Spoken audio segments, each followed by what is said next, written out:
Yeah.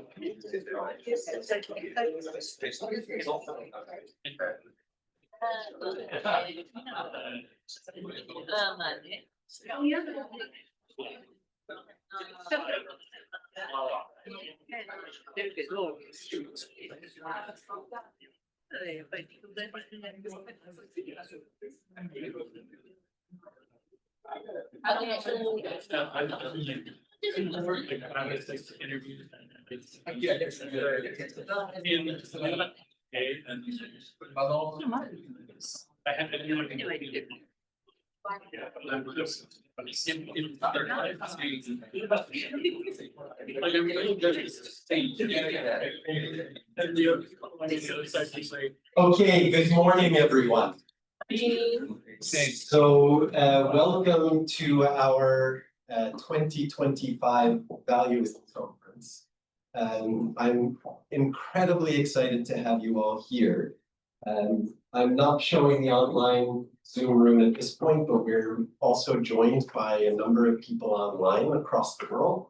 So I would like to thank you all for being with us. We have an amazing lineup of speakers, of panels, of discussions, and the goal of our session together is to actually build a common language around value. Because you'll notice we have people representing all different elements of business, government, policy, education, students, entrepreneurs, just everyone in the room is a very interesting person for you to meet. So first, I'd just like to introduce one of the co-chairs of the organizing panel who has been instrumental in making this all happen. So Professor Haruko Sato from Osaka University. So thank you. Thank you very much, Philip. Good morning, everybody. And I know that some of you have come from far. I just came from Osaka, but I'm actually a professor at the Osaka School of International Public Policy.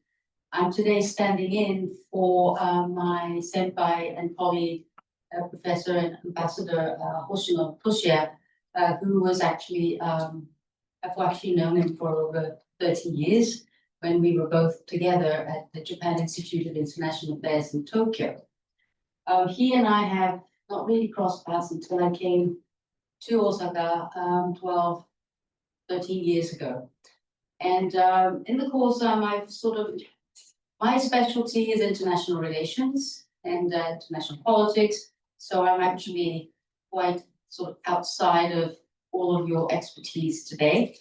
Nonetheless, because we are a public policy school, and one of the things that Professor Hoshino did was to set up this ESG Integration and Research and Education Center. You've probably seen that little logo below the poster outside. That's us. And he set this up about 3 or 4 years ago, propelled partly because the Japanese companies were slightly reluctant to embrace this ESG measurements, so on and so forth. So in the beginning, it was really about how do we spread ESG, positive ESG adoption of it, all of it in Japan. However, of course, I've also known Professor Sugai, Philip, from also a few years back, when he really started developing his value model, which I'm sure you're all familiar with. We've seen the whole thing develop as something that comes out very much from the Japanese philosophy of business. It partly is not to belittle the capitalism of the Western style, but in the belief that there is something to do with, as Philip would probably say, Yoshie. Business has to profit everybody. all the stakeholders, including the consumers and society. So we very much was impressed by this. We wanted to support it, partly because as you know, Osaka University is based in Kansai, and also Yoshie is based in Kansai. So the people who were supporting us also very much liked the idea that this was something that was not coming out of Tokyo. I'm very aware of everything coming out or everything being concentrated in Tokyo because I am from Tokyo myself. But having lived here for almost over 10 years, I realized that there is a lot that even the Japanese haven't really articulated, but a very powerful cultural, social, historical norms that this Kansai region offers. So that's why we basically started working with Philip, partly also to run courses on ESG, and also do anything we can when our interests basically overlap in many areas. I'm also very, very grateful to Philip for giving me the opportunity to teach his students at this business school, which was very much an enlightening thing for me, partly because I thought I'm outside of very much the sort of outside the business school realm. But nonetheless, when I was speaking to the students, they realized that they actually don't know some of the geopolitics or the history of the evolution of international cooperation that includes both the public sector as well as the private sector. So I realized that there was some use for me to actually impart and also teach some of the sort of what we call is basically fundamental of how international politics works, but also at the same time realize that there is sort of a divide, if not a divide, it's a world that's not particularly connected. And particularly when we talk about global issues, I think it's very, very important that we also recognize that in our academic or even professional realms, we also tend to go into our pigeonholes and talk about things within our own language. The international relations has a very different lexicon from the business world. So I realized that this conference, working with Philip and this Value Research Center, would give us some sort of a foothold into bringing together these two very important realms of, well, anything to do with thinking about the planet. This doesn't just include the Earth's climate, but also about the geopolitics of, say, critical minerals, big power, great power politics, and so on and so forth. So what I wanted to really say is that today I'm very, very honored to be speaking on behalf of Hoshino Sensei, but I also wanted to impart my gratitude and also my hope and prospect of taking part in this conference. And so that this will be also an area, an opportunity to build more bridges, connect different disciplines, and also hopefully take this whole thing about Japan, Kansai, its place in the world, and make it very distinct. So I'll stop babbling and I'll give the microphone back to Philip. Okay, thank you very much, Hanako. So it is my very huge honor, actually, to welcome one of my longtime friends and mentors, who I believe has personally reshaped business in Japan and has created immense levels of value for, I think, most everyone living here. And so I've asked him to come to please give us a keynote address to kick off our discussions today.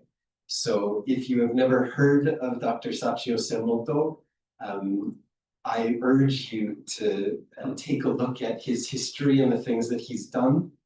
And we're very, very honored to have him here with us today to give us our first opening keynote address. So, Semmoto-san, onegaishimasu.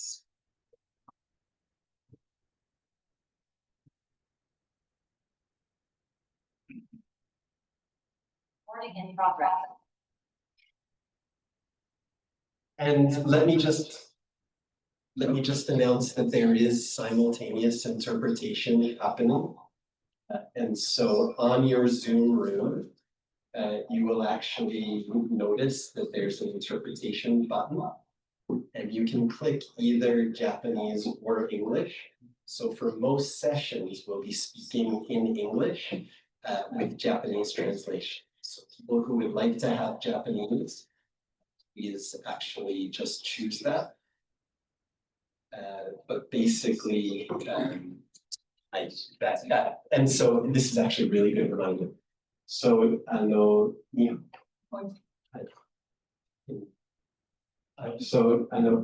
そう、日本語もありますので、日本語のチャンネルもぜひ使ってください。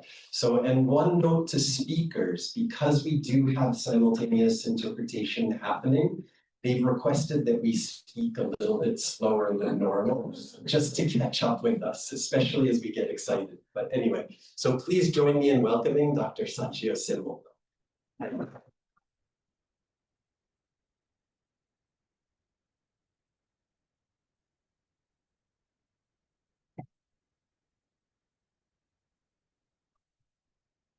Good morning, ladies and gentlemen. Welcome to this horrible weather, Kyoto. I myself, I live in Tokyo, but I stay most of my time in summer, July and August. Try to avoid the heat of Tokyo. I stay in Karuizawa, which is about 200 kilometers away from Tokyo, and temperature is about 23 degrees, much better than Tokyo. Kyoto is a worst city. Thank you for coming to join this conference. It is my great honor to celebrate this unique first Valuufy conference in Kyoto.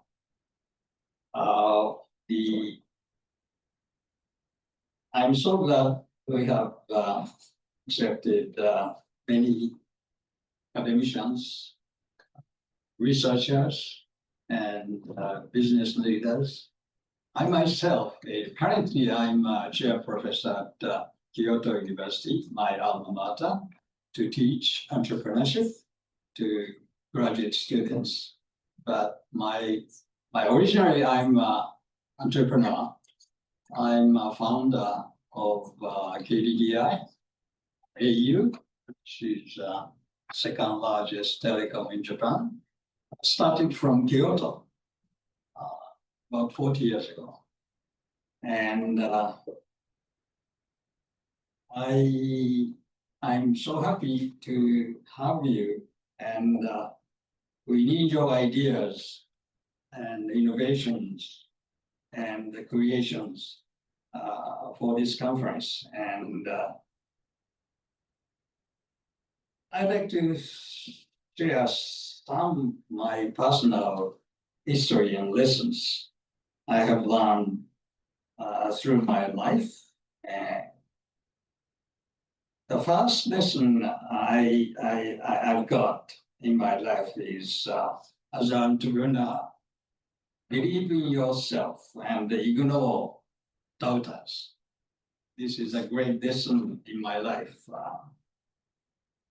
Early in my career, I had a stable job with Japan's dominant carrier, monopoly, NTT Public Corporation, up until about 1985, state-owned company, whose employees about more than 300,000 employees, and about more than $100 billion market cap. And but I wanted to expand my horizons and decided to leave NTT after spending almost 15 years with NTT as an engineer. and went to the United States for my graduate study. At that time, 1960s, it was an extremely risky decision. And my colleagues at NTT laughed and questioned it. But living and studying in the US, something transformative happened in my life. Thanks to excellent graduate education in America, I discovered my entrepreneurial spirit and desire to take risks. I came up with an idea to create a new startup in Japan to take on NTT and break its monopoly. A few years later, in 1970s, after I graduated with a PhD in computer science and returned to Japan, I gathered the courage to launch that startup. At that time, the corporate culture in Japan emphasized long-time employment with a single company. Loyalty is essential. All my colleagues of NTT thought I was crazy, especially to start a new company to compete, gigantic NTT, to launch a startup. Such a company is totally crazy. My startup, later named KDDI, became the first telecom, private telecom company in Japan. It successfully challenged NTT monopoly. KDDI itself grew to about today about $80 billion company and more than 60,000 employees. Today, it is the second largest telecom company in Japan, very similar to AT&T in the US or British Telecom in the UK. Some of you are researchers, academicians, or entrepreneurs like I am. Others are scientists, executives, or elected officials. But all of you are leaders, innovators, and creators in this world.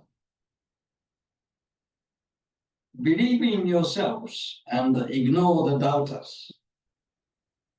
The naysayers may call you a fool for your audacity, but later on, they will call you a hero. This gets me to my second lessons. My second lesson is to listen, learn, and draw strengths from others. Throughout my career, I have often been misunderstood and even made fun of. But I was able to persist because of others who supported me.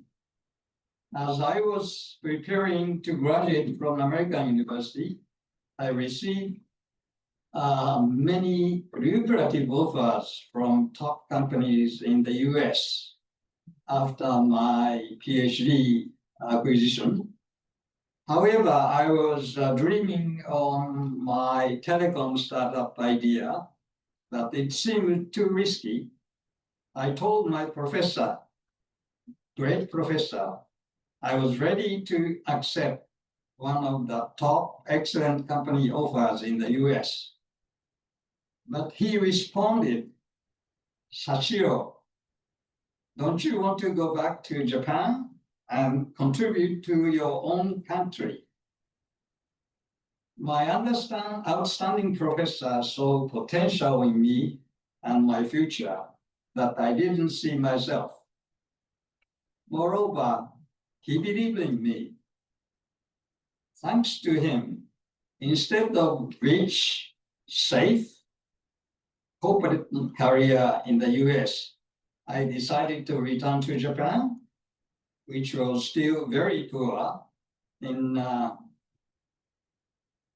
60s. Japan was a developing country in Asia. This risk-taking decision in my young days has made me to become a sort of successful entrepreneur after many, many failures and huge difficulties, and make a significant revolutionary impact in Japan. And I also found encouragement in my personal life.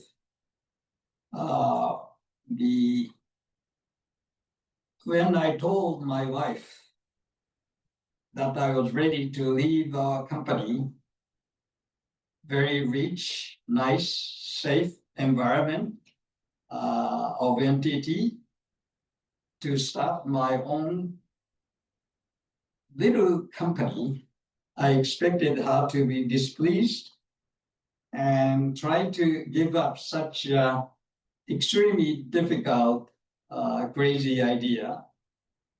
But she said to me, quietly, believe in yourself, take the risk, I'm always behind you.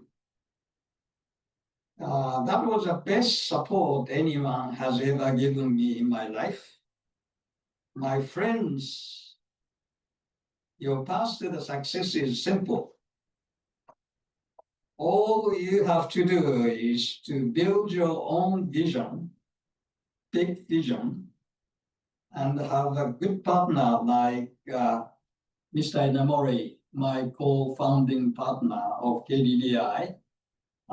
We just started KDDI back in 1984, two of us, from scratch.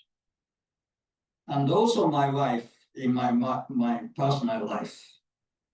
Your partners are the most important elements in your life. So again, my second lessons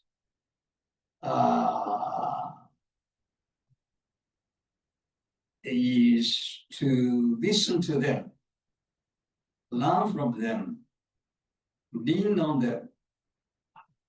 That lesson also has another side of it. When others need you, pay it forward. Be the person who is the first to give valuable advice and reassurance, rather than one who only gets and receives. Be the yay-sayer instead of the naysayer. This brings me to my third and most important lessons. Be a risk taker. Taking risks will benefit you and the world. I co-founded KDDI because I saw great opportunity for the society. But I also wanted to break NTT's monopoly, which was stifling innovation, limiting consumer choice, and keeping price high. I believe communication should be open, diverse, and full of possibilities, giving leg up to the poor and people who are suffering. KDDI helped millions of people in Japan who are experiencing poverty. We help bridge the digital divide, provided essential telecommunication services to those who are going to without. Increasing our opportunities as a company, we also increase opportunities for the people, improving our bottom line. We also improve lives. I want to make communications more affordable, accessible to anybody. After KDDI, I launched multiple startups ventures companies. And went on at the age of 70, I started a renewable energy company. Right now, one of the first green energy companies in Japan. Why Green Ventures? It was good company with promising financials. But I also believe solar, wind, hydro, geothermal, and other forms of renewable energy are the key to our future, especially to Japan. Renewable energy meets growing demands for electricity without depleting precious natural resources or worsening climate change. It means protecting our earth. I served as the chairman of the Green Venture for a decade. My time there helped the company become Japan's leading green energy company as of today. More importantly, our work continues to reduce reliance on fossil fuels, cut pollution, and increase Japan's energy independence. Ladies and gentlemen, risks isn't just about money, prestige, or personal satisfaction.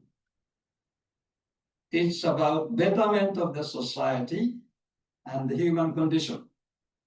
It is about giving fresh and encouraging air to the dark and suffering side of society. Why keep taking risks at my age? Today I'm 83. Because it excites me. The importance of innovation is to help more people.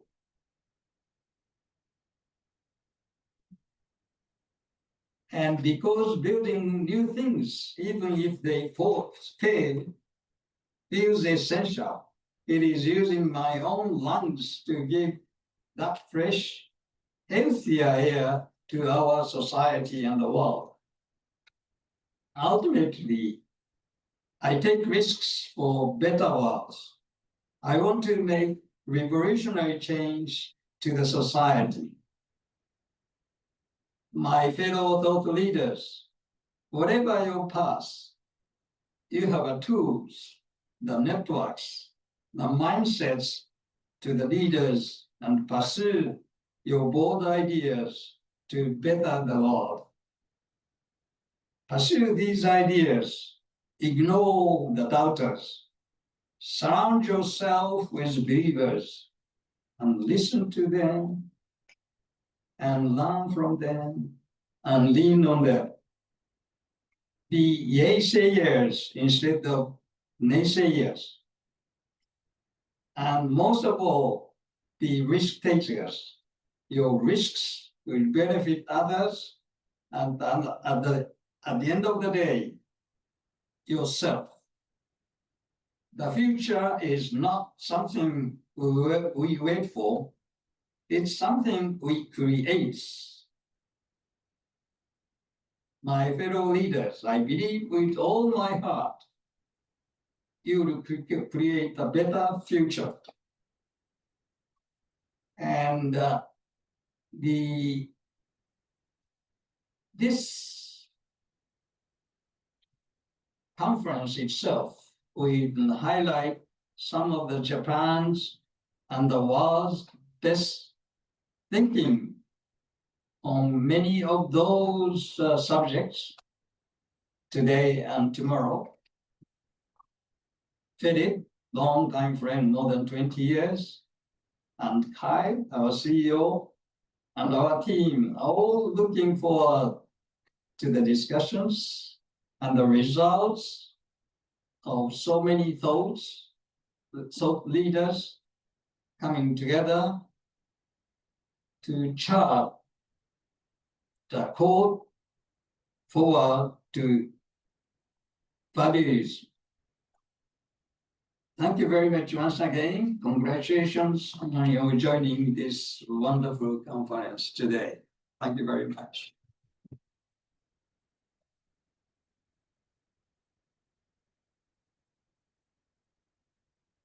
Thank you very much, Semmoto-san.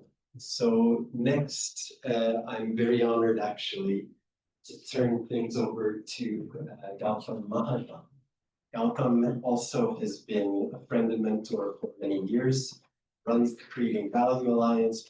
Creating Value has been an absolute pioneer in the study of value for a while, and has been very kind to actually agree to come from India today to join the conference. So Gautam, I'm going to turn it over to you. I'm going to share the screen. So, yes.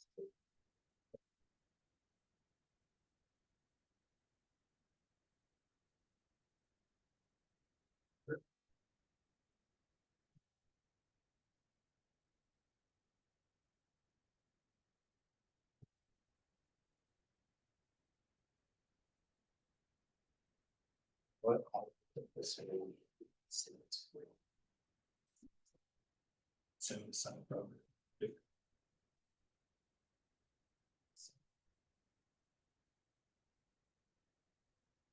So, good morning. And while Philip is putting the slides on, let me just start with what value is. Value is not a new thought. It's not that you or I certainly thought about it and came into being. It's been there forever. Aristotle talked about value and value doing good for people. And it's been there with all of us, and we create value in some way or the other. The problem is that we never do create value consciously.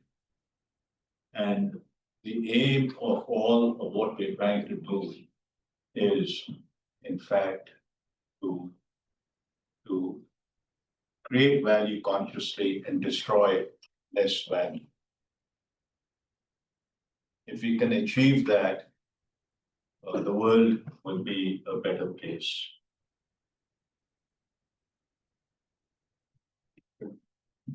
So just get some slide. So let me just continue with this. So I want to tell you the story about how I got into creating value, and the creating value started with customer value at AT&T in 1987. So you know that company well. And the idea was that at that time, everyone was measuring satisfaction. And one day, AT&T got 96% satisfaction score. And everyone was so excited. The board got involved. They said, oh, great job. They gave everyone bonuses. And 3 months later, they lost 6 points of market share, and they had to fire 20,000 people. Can you imagine? And the board said, what happened? We gave you bonuses. You had 96% satisfaction. And that's when they discovered that satisfaction does not correlate to loyalty. It does not correlate to market share. Transactions do not create value. They support value. But it's when you have an emotional connect, when emotionally you start to get together with people, then you are really creating value. So what we want to do is help people change their mindsets to start thinking about value rather than thinking about creating profit. Okay. So today I'm going to talk about four things: creating value, measuring value, what kinds of results are seen when you measure value, and I will talk about the sustainability attribute trees, which Philip has been working on. Creating value is essential for existing. It's essential for all of us. And destroying value is not. And yet every day we destroy value for someone or something. And creating value is necessary to create profits. The purpose of a company is not to create profit. The purpose of a company is to create value for its stakeholders. Business management and marketing are all about creating value. Philip Kotler wrote an article in the Journal of Creating Value where he said that marketing was all about creating value. Loyalty and pricing are based on value. The more value you create, the higher price you can charge. The role of leaders, role of executives, and in fact, indeed, the role of all of us is to create value. And all future jobs will be value creation jobs. Routine, mundane jobs will be gone. So the definition is that creating value is executing normal, conscious, inspired actions that increase the overall good. They increase the overall good and well-being and the worth of ideas, of people, of goods, services, etc., and also of all stakeholders, which includes employees, it includes partners, and things of that sort, and environment and society. So you have to create value for all of these and value waiting to happen. All around us, value is waiting to happen. Sustainability is value waiting to happen. Everyone talks about it, but it's still not happened in a real way. And so it's value waiting to happen.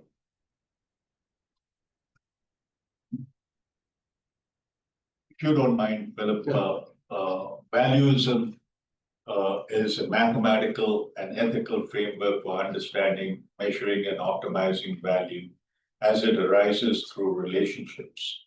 It begins with the subjective experience of a single actor whose perception, beliefs, and feedback shape how value is perceived, created, or destroyed over time. So Valuism actually analyzes all of this. This is Philip's definition.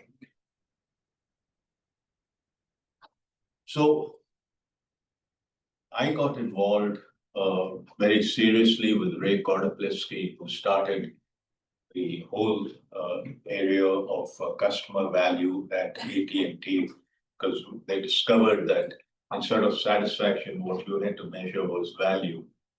And value was, as I'll show later, the juxtaposition of benefits and cost. Ray and I did a lot of consulting work around the world on creating value. And around 2010, we started to think about a journal, and everyone wanted that journal to be called the Journal of Customer Value.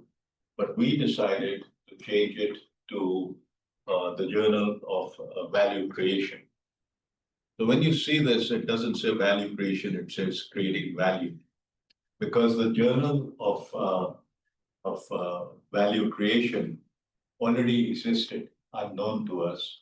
It existed in Japan, with the Soka Gakkai sect. They have a journal called the Journal of Value Creation. So we were forced to call this the Journal of Creating Value. Lots of people ask me, why don't you call it the Journal of, and we have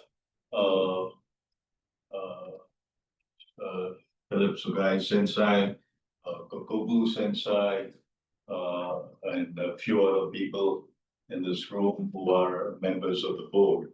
Philip Kotler is a member of the board, Jagdish Sheth, Christian Gronrus, Herman Simon, and a whole bunch of people in Japan.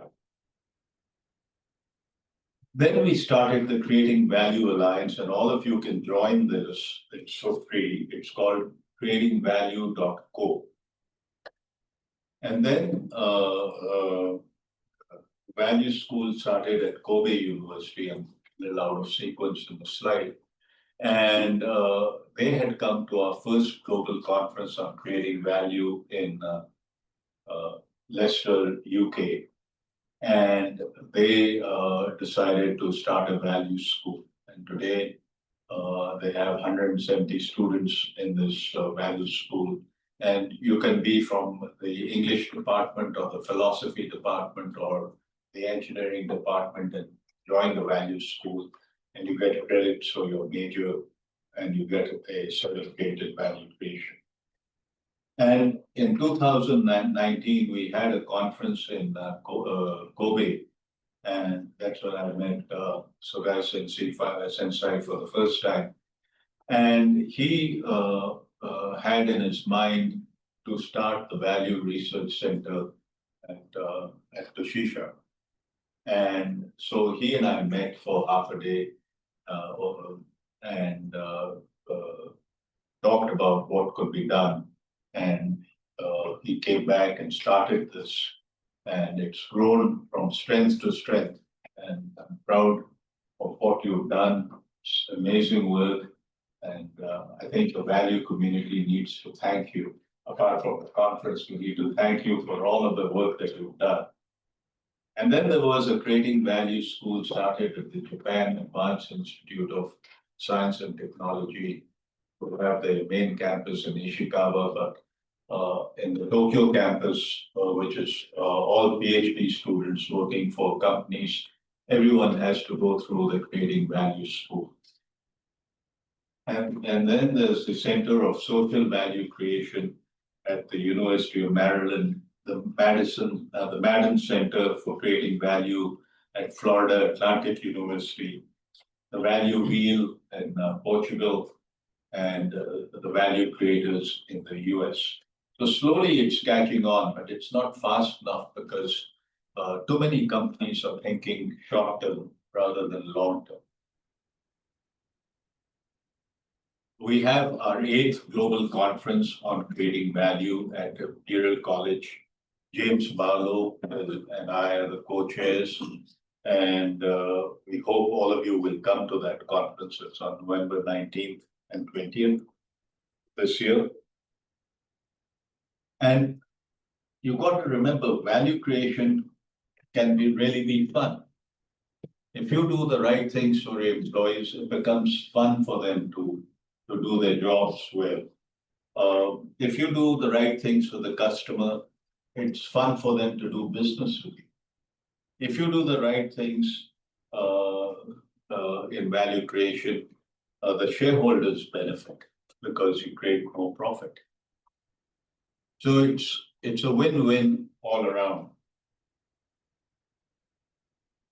So we've been measuring value for 40, 50 years, and Valuufy, the Shisha University, Sugai Sensei have taken this to an entirely different level, and we need to learn from them.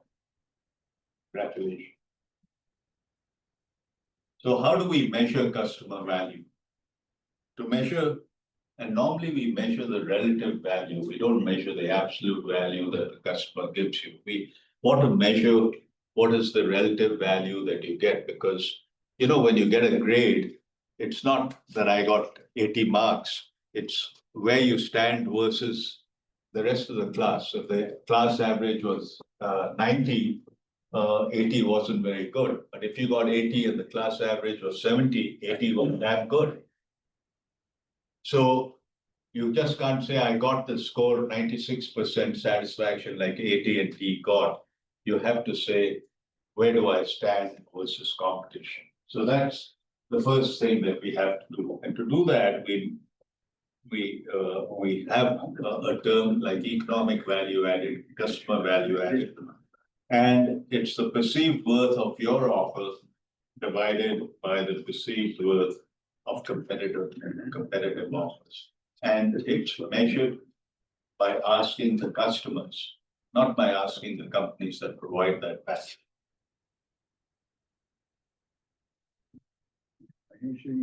So, customer value breaks up into benefits and costs.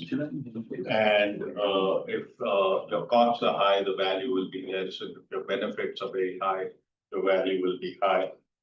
And why I show this image is because generally the effort on sustainability in the environment shows up in the image of a company.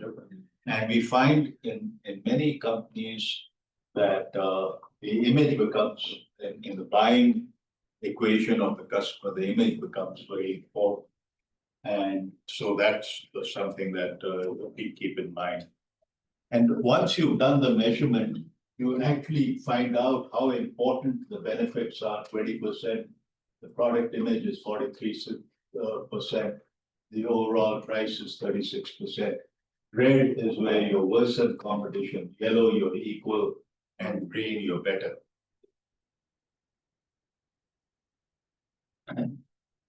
So we measure all of this through market research. Everything is perception based, and Valuufy has new methodology, putting a financial value on intangibles. And when you measure value, you find that the bulk of the companies stand in the middle. The very bad companies, very poor companies on this side, and the companies that do very well are on this side. And as the CVA goes up, ROI goes up. And market share follows value. ROI increases as value increases, and share of wallet. Measuring value in society and governance is more complex. It's about the quality of life and therefore a mindset. And it's also an opportunity to differentiate yourself. And value is a two-way system. The company creates value for the customer receives the value, and in return, the customer creates value for the company. If the customer creates more value for the company than the company creates for the customer, a profit is created. It's as simple as that. And Philip Sugai and I wrote a paper where we talked about the value that is provided by the firm to the environment, the value received by the environment from the firm. So what the environment receives is a different perception than what the company thinks it's providing to the environment. And the value provided by the environment to the firm, because the environment provides all kinds of benefits to the firm, like a good place to live, a good place to hire people, and a good quality of life. And the firm receives this value. So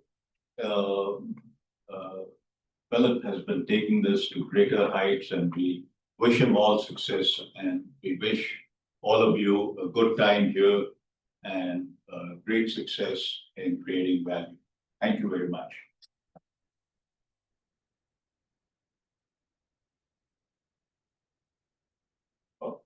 I just want you to repeat with me. I too am a value creator. Great. Very much.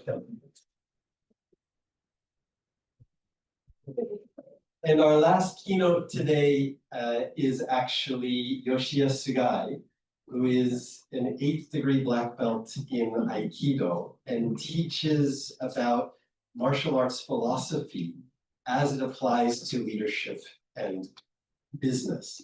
And I'd like you to pay very careful attention to the concepts that she's actually going to be explaining, because these are fundamental to value creation. So anyway, let me turn it over to you. I will get you the slides.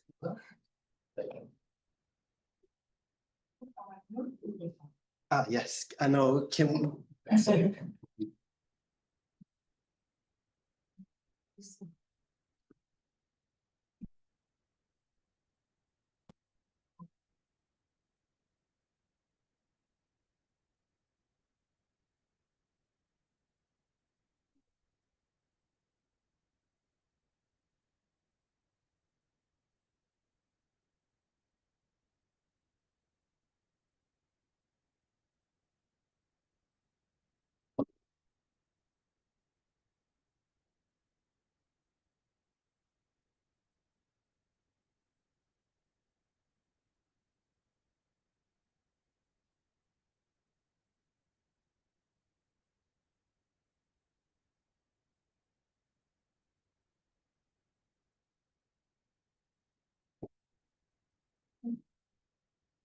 So today I would like to introduce how to use the philosophy of martial art for your business.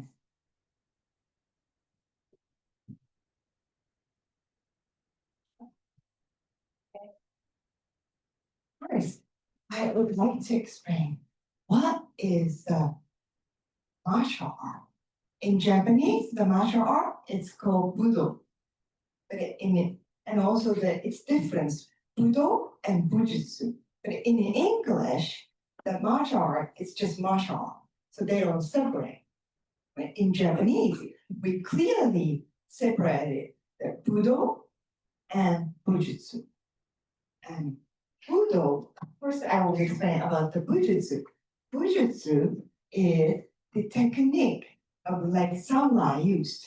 So we protect from the attack, violence, but also we can hurt or kill somebody. That only the techniques. That is a Bujutsu. So you ever like a Brazilian Bujutsu, right? And also this Budo is the do, it has the road. Budo is education. So we got educated through the techniques. I will talk about explain in more detail later. And Bushido. A lot of people heard that word of the Bushido. But people really misunderstand between Budo and Bushido, even Japanese too. So Bushido is the role for the samurai. So it's the not for everybody. But Budo is the more the education and like a teaching is with the martial art techniques. It's education. So that's completely different. And this is my lineage. My sensei, Toru Kinefuchi, was a student of the Minoru Mochizuki. So Minoru Mochizuki was a student, very close student of the Jigoro Kano, judo founder, and also the Aikido founder of the Morihei Ueshiba. So he was, it's called Uchideshi, was the sensei. And the Minoru Mochizuki actually learned about 18 kinds of the martial arts. So he had the 18 black belts. So we do Aikido is mainly, but actually combined with the many martial arts. And he went to the plant and spread the Aikido in the class. So he got the prize from the plant. So this is a poem Minoru Mochizuki made. It's called the Yamato Kokoro. So this Yamato Kokoro, it said martial art. So Budo is teaching you Ki, Tai, Chi, Toku, Shin, these 5 things through the techniques. So Ki is like a passion. So you feel it, even like a modest, and also the being strong and patient and flexible. So all that feelings is a Ki, and Tai is a body, strong but flexible. And the Chi is a knowledge. The Chinese character is a knowledge, but also it has a meaning of ability, can see the truth. And the next talk is a model, respect each other, and then Bishin is a readiness. So those 5 things we are learning through the techniques of the Buddha.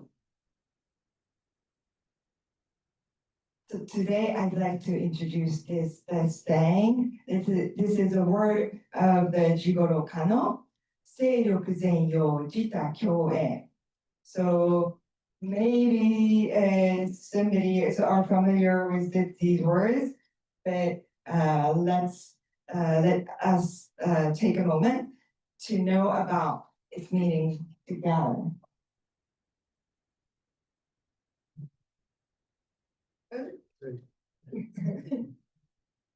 So this Seiryoku Zenyo Jita Kyoei means use all of your energy for good things to improve, prosper together. So it's not just to stay together, just to respect, because we have to prosper together. To prosper, we have to do a good competition, not a bad competition. So you have to use all of the energy to do good things. So our goal is for the society, to make the society is better. Then I'd like to show you a little demonstration with Philip, how the martial art from the Bujutsu is somehow the samurai, the killing each other, to evolve to the not actually to help each other to improve.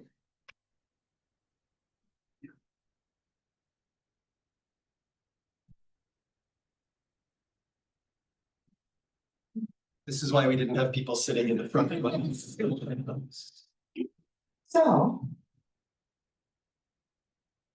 I have sword. He has sword. And he wants to kill me, and I want to kill him too.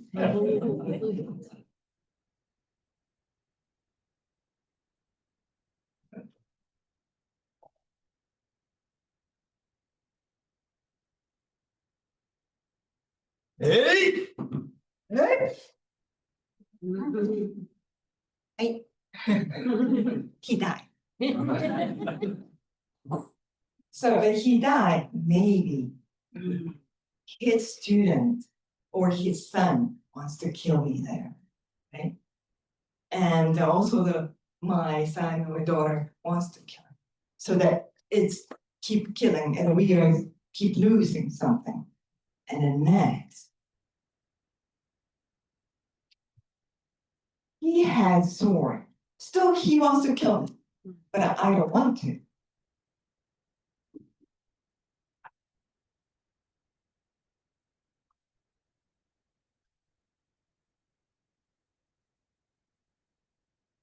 Hey! Yeah!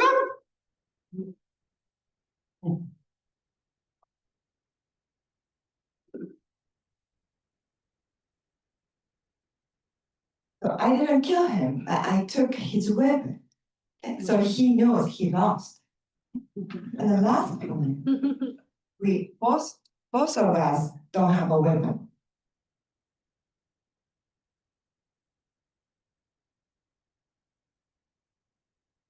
Hey! Yeah!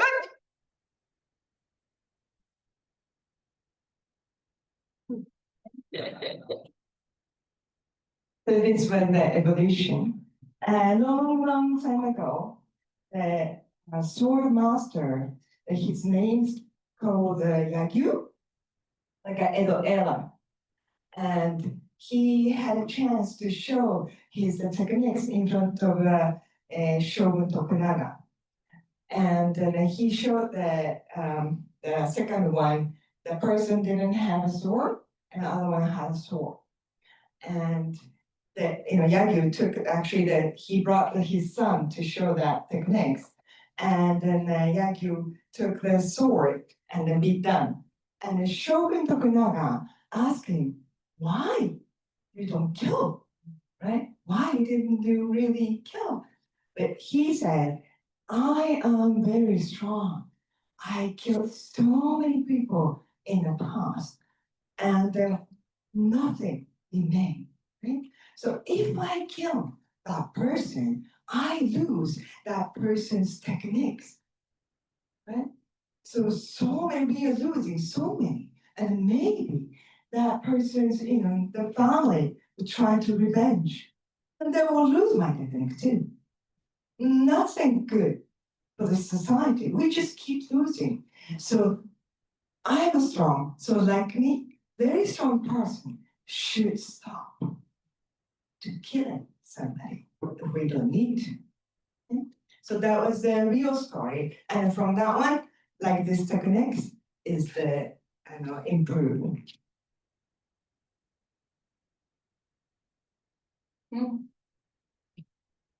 So I would show you the techniques, like a kind of like a simple movement. You can feel that how to cooperate together is better than doing alone. So I would show you, I don't ask everybody to do it, but first I will show you an example.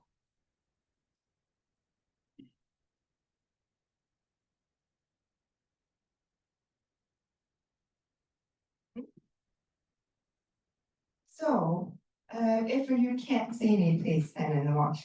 So, if a human wants to stand, so in the sitting, I'm sitting here. So when I try to stand, look, my head and body goes lean and stand. Maybe somebody can stand straight, but it's very hard if I put my leg like this, right? So, see, I bend my body, right? But I have to work with somebody. It's a business you can't do alone. You have to work with other people, of course. So if I need to work with somebody, and if I do exactly the same movement, I stand alone. 1, 2, 3. 1, 2, 3. I can. So how to means I will support him to stand. He will support me to stand. 1, 2, 3.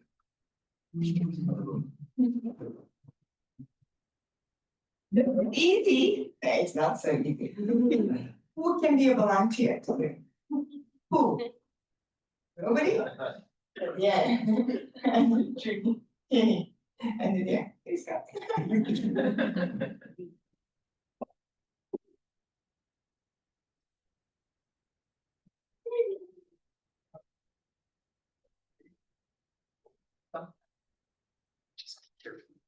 Be careful.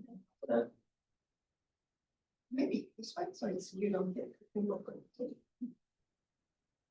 Okay, so you put your leg here. Okay. See, cross your arm. You have to help each other. Okay? Okay. 1, 2, 3. Go. 1, 2, 3. Oh, that. Hold on. Sorry, I touched your head. Lean together. Okay, and I try to go straight up together. Okay, 1, 2, 3. Oh, yeah.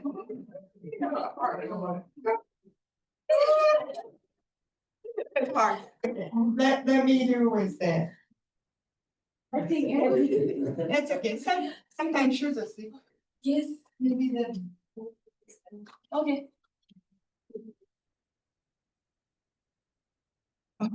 Good. And 1, 2, 3. Just push back. Push back. Just push back. Yeah. So with a hand, little similar experience you can do. So this is the one person to stand, this is the head, this is the body. So when the people stand, it's going to be like this. But if two people together, it's if you try to up, it's hard. There you go. Can you try, Elizabeth? This one. So from here, up is hard, right? Other than really, really flexible. Yeah, you're flexible. But if you put together and then try to up, easier, right? So if you go your own way, it doesn't work. But if you help each other, more high. Sorry, hold up. Yeah, it's done. So now I'd like to use this case study to explain this. So this is a company, Valuism, a kamaboko company, fish bricks company. So that's established 1880. And next is a Kanesen kamaboko company. It's established in 1918. Sorry. So they are the direct competitor in the same area. It's very close, and their factory and the shops very close. They make like very similar, exactly the same product. So they were rivals. But the Great East Japan earthquake hit, and they lost everything. Also the company office, and also factory. They lost everything. They met in like an evacuation place, and they talk about the future, what they should do. Of course, they don't have money, right? They lost everything. So that they lost everything, but also in the same time that the not young people wants to have a kamaboko anymore because it has to keep in the refrigerator. It's hard to bring, carrying around. So it's not so popular to the young people, only older people buy. So that it's declining the people buying the kamaboko. How did they overcome these difficulties by collaboration? Please think.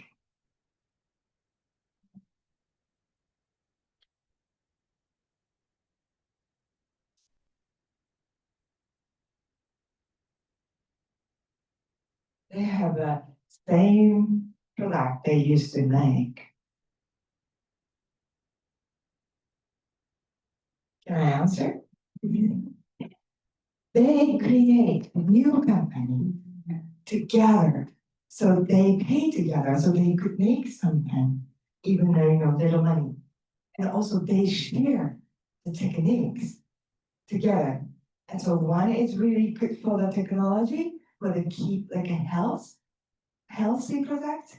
Another one also they could find out how to preserve the kamaboko. So they could make totally new product together they couldn't do before.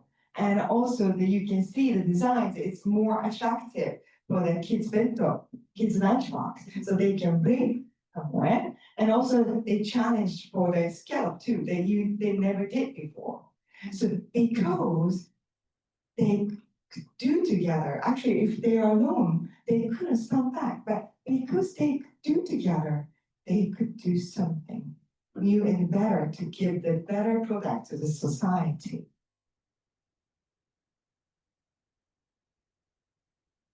So this is a Seiryoku Zenyo Jita Kyoei. So yesterday, I went to the hair salon to cut my hair. And the hairstylist, last time I went to the hair salon, I talked to the I introduced the book, the and Takatsu Sensei of IMD wrote about my session. And he said, oh, I bought that book and I read your sessions. And I remember what's happening to me. And he said, around that time, he had a friend, this same like a hairstylist. But he said, that guy has talent. And he was born with the talent of the hairstylist. So always I respect him, but also I envy him. So he is really good rival. And one day he came visit his home, said, please, can you cut my hair? And my stylist has confidence about the perm skills. So perming, he said, nobody can do like me. I have a really good talent of perming, but cutting hair is like an ordinary cutting, and I can't plow so much. But the friend, the rival, has came to come, and when he is cutting, actually that friend advised him, there's more techniques. So he shared his technique to my hairstylist.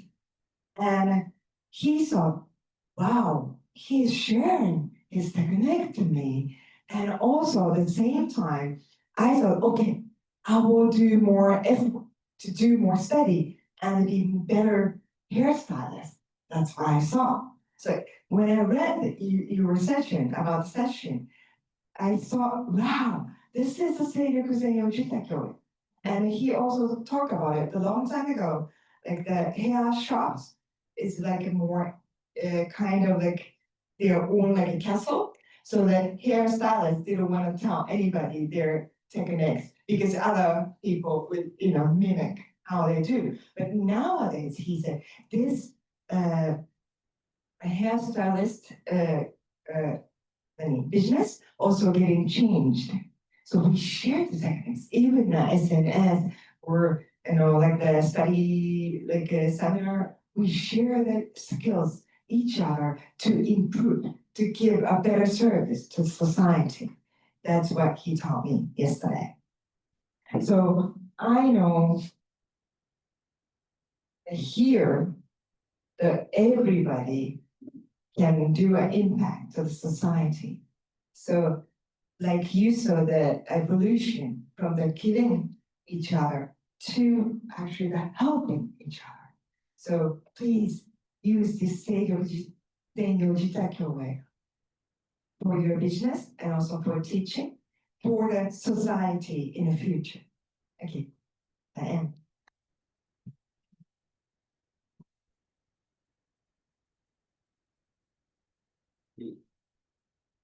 So thank you very much. So that concludes the keynote session.